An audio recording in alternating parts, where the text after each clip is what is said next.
Hello, hi guys! This is Chin Rodriguez from Masagri Channel, a faith healer, also matarder. So ngayong hapon na to, bigyan natin sabihin sa iyo ng ating mga gabay. So this is a weekly gabay for the month of April, 8 hanggang April 14 for the sign of.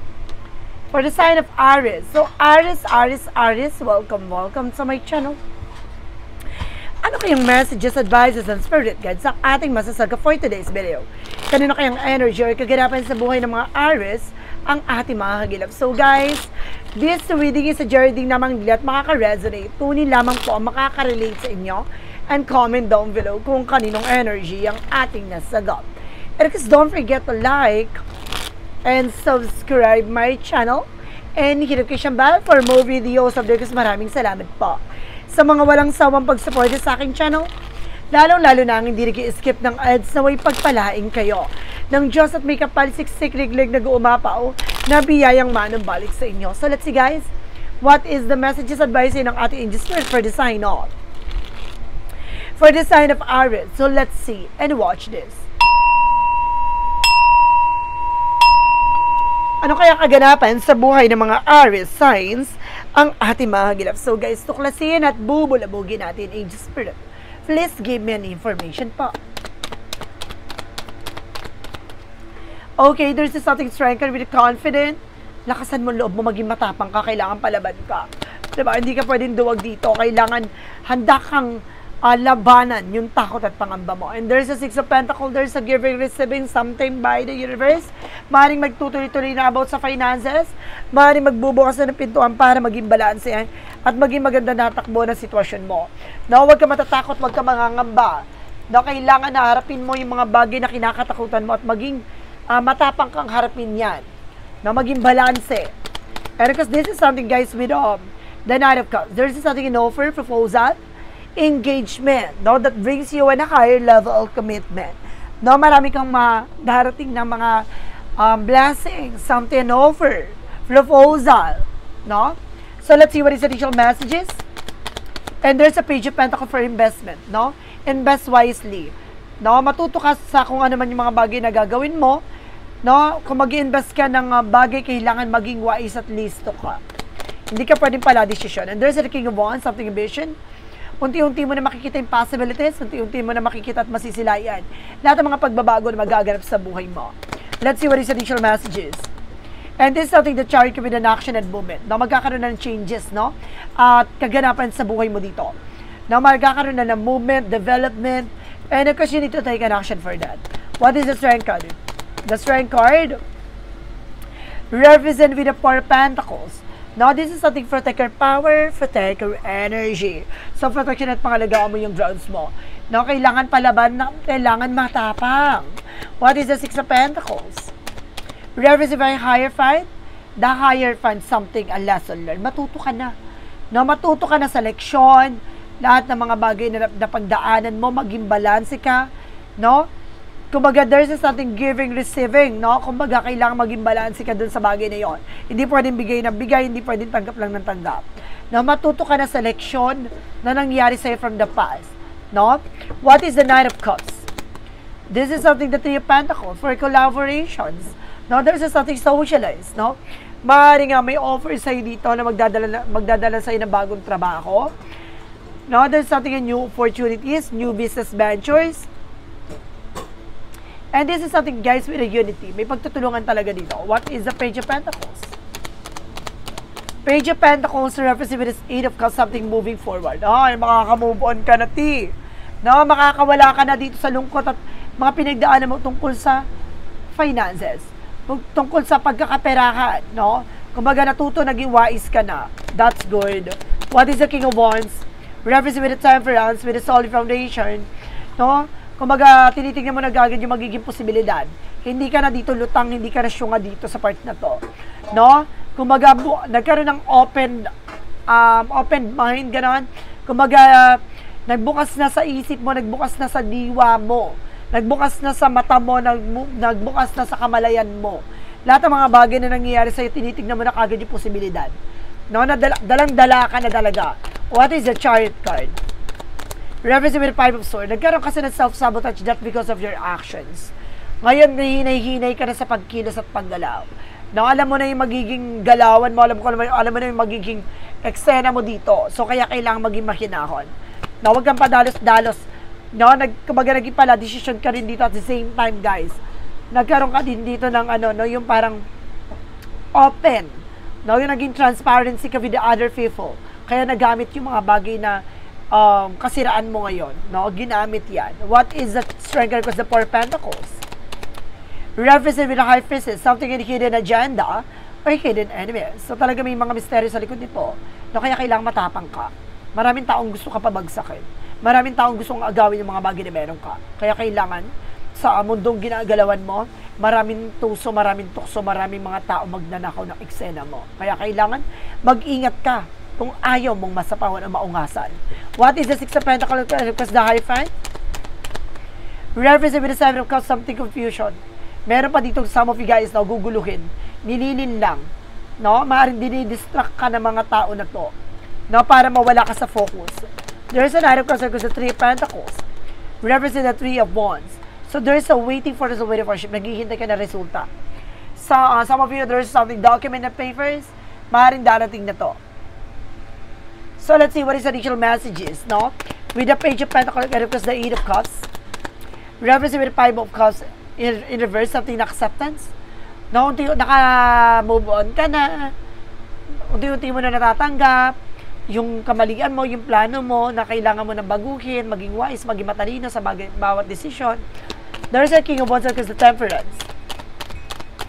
Represent with the Magician for manifestation. Ano man yung mga bagay hangarin mo. With the perfect timing, this is something deserves into reality. No? Kumbaga, kapag nakalaan, ayon sa kalooban ng Diyos, no, ibibigay sa iyo yung mga bagay na what you deserve. So, let's see. What is the chart card? Because the Five of Swords. There's a Knight of Swords. Some of you guys na nagkakaroon ng anxiety, sleepless nights, no, dahil din dito sa mga kagagawa o mga sinasabi mo kasi, no, ginamit o against sa iyo, no, nagkaroon dito ng scandalous. No? Maaring napahiya ka, maaring kumbaga binubuli ka, no? Maaring kumbaga meron ditong mga tawag dito, yung mga hinuhusgahan ka. Ganon, maraming taong kung ano na sinasabi against sa'yo. Maraming bashers. Let's see what is the strength card because the Four of Pentacles, because the High Priestess. Represent with the Ten of Pentacles. So, magkakaroon ka ng pangmatagalang sitwasyon. Mag-ingat ka lang sa mga pagbibigay. No? Naabuso kasi dito, kaya nagkaroon ng financial crisis, financial loss.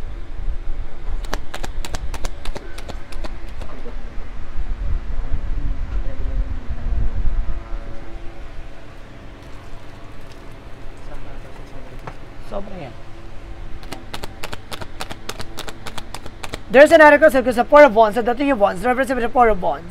Something guys with a celebration. No? Unti-unti ka na makakaranas sa mga celebration dito. Maaaring magkakaroon ng wedding, high level commitment, something homecoming, family gathering. No, maaaring uuwi to. There's something waiting, no? Naghihintay ka ng uwi. Inihintay mo umuwi tong tao na to. No, some of you may ikakasal talaga. No, meron talagang meron talagang mag-travel with an offer with a romantic proposal. No, nagkaroon ng engagement ngayon, kakasal na. What is the Page of Pentacles? Because the Eight of Cups. Represent with Five of Cups in reverse. Represent with Four of Swords. No, this is something rest. No, ipahinga mo yung utak mo, yung isip mo. Hayaan mo siya mag-fulfill naturally. Hayaan mo siya mangyari. No, don't control this situation. No, kasi Diyos ko, hindi siya mag-work. No, kaya kailangan hayaan mo siya mangyari. What is the King of Wands? Because the Temperance, the Magician. And because this is something is with the Emperor, maging mature ka sa decision or mga plano mo. Buuin mo ito. No, nang ikaw lang, huwag ka nag-share ng kahit anong informasyon sa mga tao sa paligid mo. Kasi lahat ng mga pangarap mo dito, guys, no, kumbaga pag nag-share ka, hindi na tutuloy. No, especially may mga tao kasi na kukwentuhan, na may lihim na inggit sa'yo, lihim na insecure talagang inggitera, no, pakilamera, may mga ganon. What is the King of, or what is the additional message with the Chariot card? Because the Five of Swords, the Knight of Swords, represent with the Ace of Cups. Some of you guys may bagong pag-ibig talaga. No, may bagong pag-ibig na magpapatibok sa pihik ang puso mo. No, may taong magpapatunay sa iyo sa likod ng mga mapanghusgang mundo. May taong mamahalin ka even your flaws. no, yung mga pangit sa'yo, no, yung mga bagay na hindi ka tanggap-tanggap sa'yo, minahal ka niya, no? I feel some ibang lahi, no? Iba yung nasa-sense ko dito, ibang lahi eh. What is additional messages for finances and career?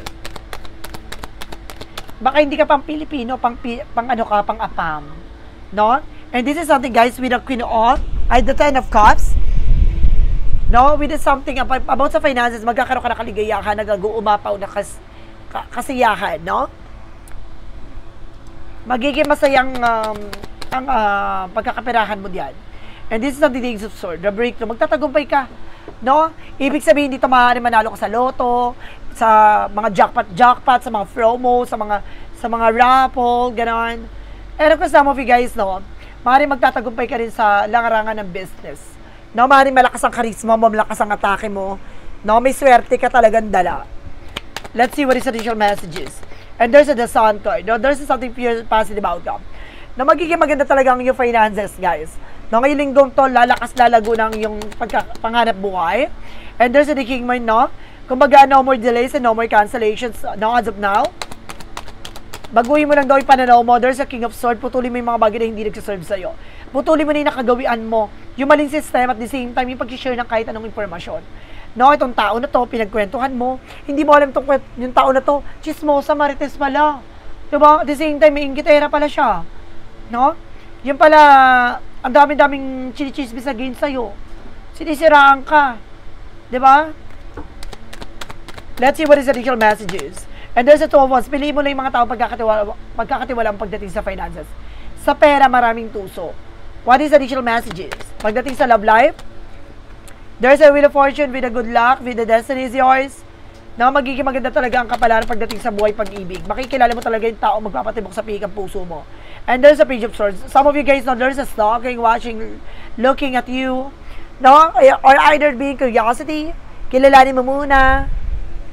What is the additional messages? And there is a Seven of Wands that you are being protected. Protektado ka naman daw with a Queen of Cups with emotional. No, ibig sabihin mahal na mahal ka nito. Patay na patay itong tao sa'yo. Patay na patay itong tao na to sa'yo. And there's an Eight of Wands. Magkakaroon ka pa ng trouble. Toro, ipasabog ka dito. No, magkakaroon ka ng trouble dito. One more card, please. And there's the word. See? Diba? Ito na yan. Maaari nga pa nga yung jowa mo. No, yung makakasama mo. Pasabog ka. So, let's see. What is the additional messages tayo? About sa kalusugan mo. And this is something the Page of Wands, may magandang balita daw dito. Makaka-recover ka na sa karamdaman mo. Iwasan mo yung mga bigay-bigay na pagkain, ha? Ibig sabihin dito, kumbaga, some of them, hindi na maganda yung ginagawa. There's a Moon card. There's a Truth Reveal. Na may revelasyon dyan tungkol dyan sa mga binibigay-bigay na pagkain. May hidden intention yan sa'yo. And there's something, guys, with the Ace of Wands, no? Magkaroon ka ng, kumbaga, mas malinaw na isip dito. Something, idea. Nagkaroon ka ng idea dito. No? And there's a devil. I told you, di ba? May gumagawa talaga sa'yo dito na para magkasakit ka. No? Kung ano nararamdaman mo, some of you guys, no? Balisa sa madaling araw. No? Hindi ka makatulog. Some of you, sumasakit ang ulo, balakang. No? Yung dibdib mo parang tinutusok. No? And some of you guys, no? Parang mayroong kung nakikita dito sa sa puwerta mo, meron ako nakita parang mga bukol maliliit. I don't know, like that. So, let's see, what is additional messages tayo? No? With additional messages with overall areas of your life. Anong ganap mo sa lahat ng eksena mo? And because this is something, guys, with a Nine of Wands, no? Magiging mahinahon ka na, hindi ka na magiging padalos-dalos. Kalmado ka na this time. And there's a Nine of Wands for something resilient. No? Ibig sabihin, magtsatsaga ka na, magiging tahimik ka na sa mga lahat ng gagawin mo. There's an Ace of Pentacles. So, sa lahat ng aspeto dito, maaaring magiging maganda at magiging masagana ng pamumuhay mo dahil may malaking pera paparating. And this is something the Five of Wands, mag-ingat ka lang there's competitors or magsisilbing komplikasyon. Dahil maraming taong gitera sa paligid mo, itong tao na to, devoted talaga siya. So, swertein ka na this time dito sa tao na to. No, maraming salapi, maraming pera. Kuya, sir, madam. Diyos ko, ito yung tao magpapabangon sa'yo. Meron na naman na Pilipino or Pilipina na yayaman. Charis. So, guys, this is weekly gabay, no? Weekly gabay for the month of April 8 hanggang April 14 for the sign off, Aries.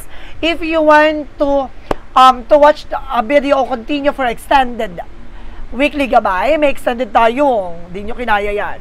So, meron tayong extended reading. Kung gusto nyo mapanood yan, just wait for it. And of course, naka-include doon yung mga angels messages, advices, and of course, we have clarified for love situation, diba? Hindi natin yan kakalimutan. And of course, there's a part of the light na magsisilbing liwanag at bulabog. And this is something what lies with it, with the kid of future. Ito yung bubulabugin lahat bubulabugin niyo po ang pagkatao mo. No? At ipapakita sa yung hinaharap mo. Ganun. And this is something the shadow works. No? Ano man yung mga bagay magbibigay ng motivation sa'yo. And this is something deep soul connections. No? Some of you kung mga inlababo dyan na to na yon, na ipapakita at babahagi yung, ano ba talaga yung, kumbaga connection nyo sa isa't isa na person mo. Ganun. And I guess this is something confession message, no, for you. Kung ano yung gusto sabihin sa'yo na person mo. No, kung ano yung nararamdaman niya towards you. Ganon. Bibigyan ko kayo ng 3 message nito. Diba? Para at least pasabog ka dyan. And of course, ito yung pinaka-favorite ng aring mga viewers, guys. No, yung pick a card, yes or no. Kasi nandito, pwede ka mag-question, no? And of course, after mo mag-questions, ibibigay ko yung kasagutan doon sa 1, 2, 3. Kailangan isa, pumili ka lang ng isa dyan. Hindi pwedeng lahat. Huwag ka masyadong sugapa. Ganon, ha? Isa lang dapat ang pipiliin mo at yun na magsisilbing kasagutan sa lahat ng katanungan mo. So, doon na lang tayo, ha? Panoorin mo yun at magkita-kita tayo with an extended reading. So, once again, this reading is a journey reading namang hindi at makaka-resonate. Kung hindi lamang po makaka-relate sa inyo, comment down below kung kaninong energy ang ating nasagap. And just don't forget to like and subscribe my channel and notification bell for more videos updates. Maraming salamat po sa mga walang sawang pagsuporta sa aking channel, lalong-lalo na ang hindi nag-skip ng ads. So, ipagpalain kayo ng Diyos at may kapal, siksik-liglig, nag-uumabaw na biyayang manong barik sa inyo at maraming salamat and see you in the next video. Bye-bye and babush!